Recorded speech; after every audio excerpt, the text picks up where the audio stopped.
2024 সালের পরীক্ষার জন্য বাংলা প্রশ্নপত্র ষষ্ঠ শ্রেণীতে কেমন হতে পারে? উত্তর সহ একবার দেখো। সঠিক উত্তরটি বেছে নিয়ে লেখো। 1 × 4 = 4।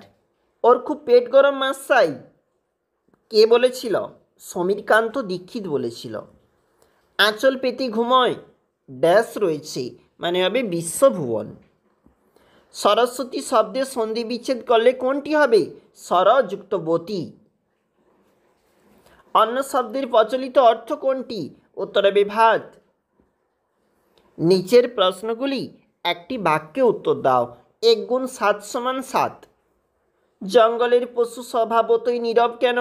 জঙ্গলে পশুদের সর্বদা নিজেদের প্রাণ বাঁচিয়ে চলতে হয়, তাই স্বভাবতই তারা নীরব।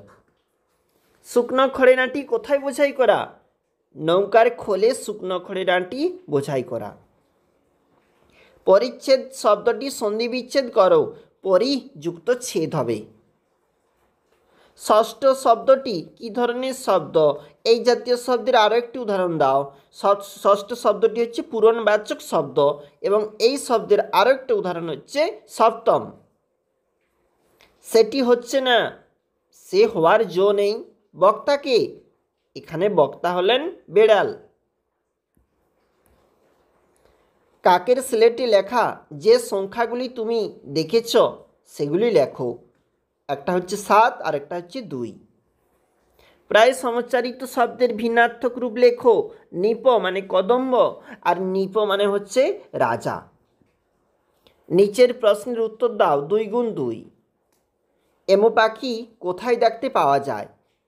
এই পাখির ডিম পাড়ার রীতি কেমন? এমো পাখি আন্দিজ পর্বতে দেখা যায়। এই পাখি বছর অন্তর 3 বছর অন্তর 2টি করে ডিম পাড়ে। তপ্ত পাহাড়ে বেদনায় বুক ভরে, কার বেদনায় বুক ভরা? তার আবাসস্থল কোথায়? পাম গাছের বেদনায় বুক ভরা। তার আবাসস্থল মরুভূমির রুক্ষ তপ্ত ছায়াহীন পরিবেশে। লাস্ট মিনিটে অবশ্যই দেখে যাবে ষষ্ঠ শ্রেণী এই প্রশ্নগুলি।